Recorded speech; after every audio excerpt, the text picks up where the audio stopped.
Welk, Senior Business Reporter with IndieWire, and we are here at Sundance at the IndieWire Studios presented by Dropbox, and today I am here with the team from Kiss of the Spider Woman. We have director Bill Condon and stars Jennifer Lopez and Tonatiuh. Thank you so much for being here. Thank you. Thank you.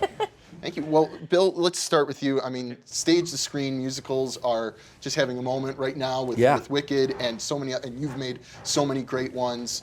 What drew you to this adaptation right now, and why do this story right now? Because it's so current.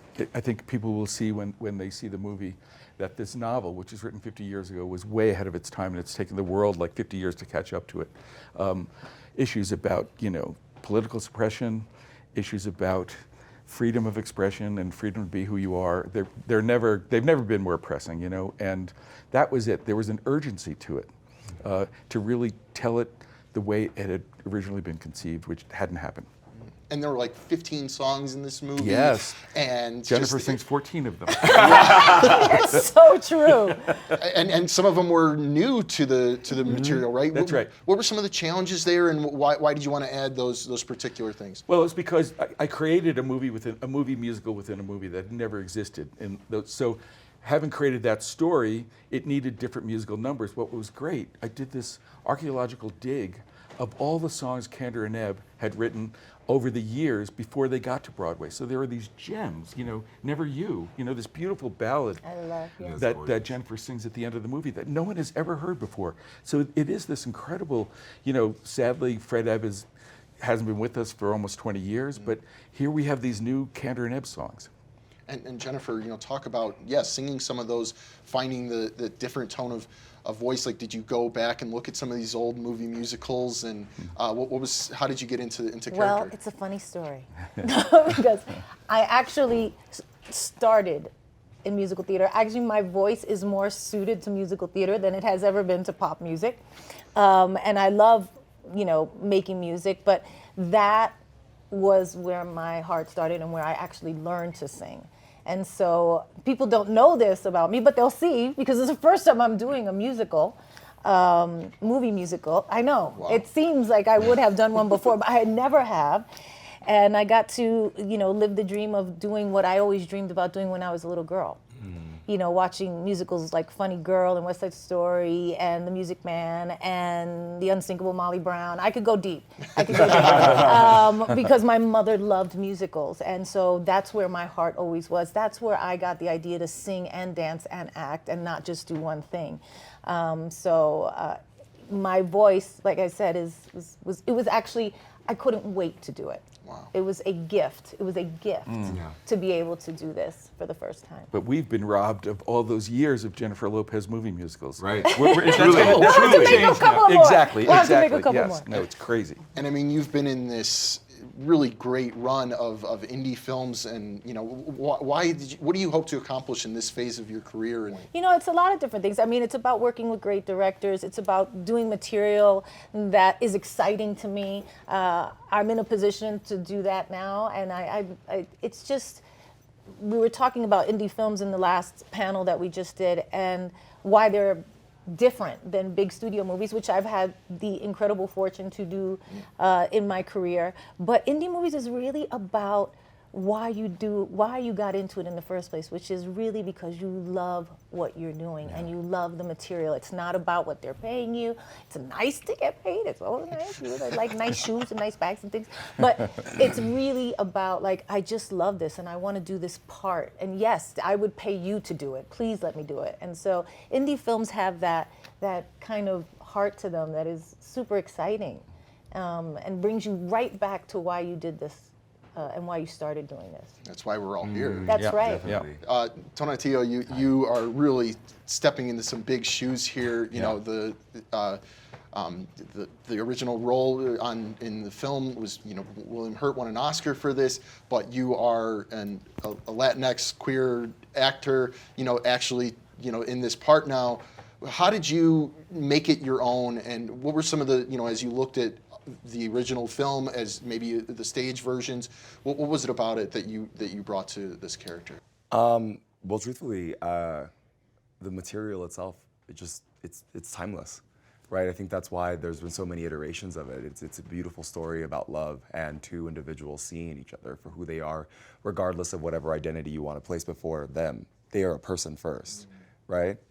And how did I prep? Well, I mean, I absorbed all the material. I read the book, I saw the film, I listened to the music nonstop, but it was difficult not to think about those things. I wanted to just absorb enough to understand the universe that it was living in, but I'm bringing my own lived experience to it.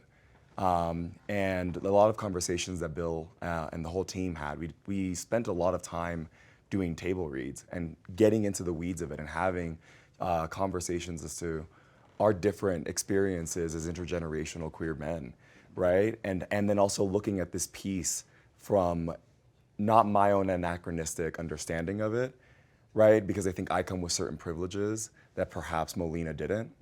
And so looking at that and then just allowing myself to live the circumstances and be present. But also I had such amazing people that it was like bouncing ideas off of and they were just, it's just a bunch of generous artists. And I don't think that we have that, we cut out all the red tape because the actors and the creatives all got to talk to each other directly. There was no time and all love. And how did you find this cast, and really, how did you know that all of them were right, including Diego? Found Jennifer Lopez by. I've never heard of her. She's an unknown actress. Yeah. How did you find her? No, I wrote it for her, Okay. right, and sent it to her, and it's one of those dreams where a week later we're on the phone talking about it. It was crazy. It's crazy. How often does that happen? Almost never, you know. And frankly, it happened again with Diego. Diego was the one and only person I had in mind, and he did the movie. It was incredible. Tonatiuh took a little longer, right? No, because we really cast a wide net. We did want to make sure that it was a queer actor, Latinx actor, and because of that, we auditioned in South America, in Mexico, in Europe, all through across America, but then Tona emerged pretty clearly. Okay. And I mean, this is an indie film. It feels like a big enough project that probably could have been a studio movie, but you're being produced by Artist Equity, Yes. which has a very unique structure. What did that bring to it and allow to help this get made? Well, they are the United Artists of the 21st century, right? And the great thing about it is that it's just a deal you make. Yeah, we don't get paid, but you get to make your movie. And that's been the most extraordinary thing, because this, as with all independent movies, it's a unicorn, right? You can't fit it into the box of expectations. And to feel supported throughout by that company, cast it the way you want to, shoot it where you want to, and that it's been an extraordinary experience that way. Jennifer, there's a Selena doc also playing at Sundance this year. Is there? There is. Yeah. Oh my God. I'm wondering, obviously she's had such an impact on culture. What does that mean that we're still remembering her all these years later? It just speaks to how she touched the community and touched the world. I'm playing her. I don't even want to say how many years ago, but a lot of years ago. At the beginning of my career, and really changed my perspective on the business and how I would, kind of venture into it and how I would carry myself and all different types of things. But it was her heart, it was her love. And that, for me, the greatest artists who pass on, those are the ones that stay. There was something about the essence and the feeling of them that made people feel so good, or made people dream, or made people, or inspire people in a way that just transcends time and death. and she is just one of those artists that will forever be spoken about. Tona, you have a movie. You were in one of the biggest movies of last year with Carry On. That's right. Jumping past another movie called The Mother on Netflix's top 10 list.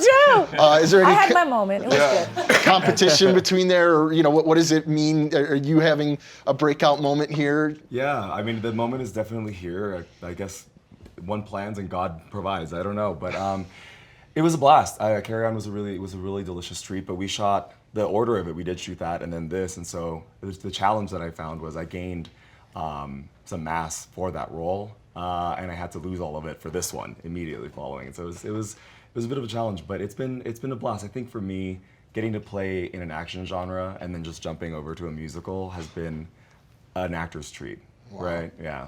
You really had to physical performance. And Oh, had I to mean, I got to fight Taron Egerton, and I did my own stunts. It was a Oh no, blast. I meant in this. Oh, in this yeah, one? No, yeah. I mean, I was dancing and singing with Jennifer Lopez. Are you joking? It was a blast.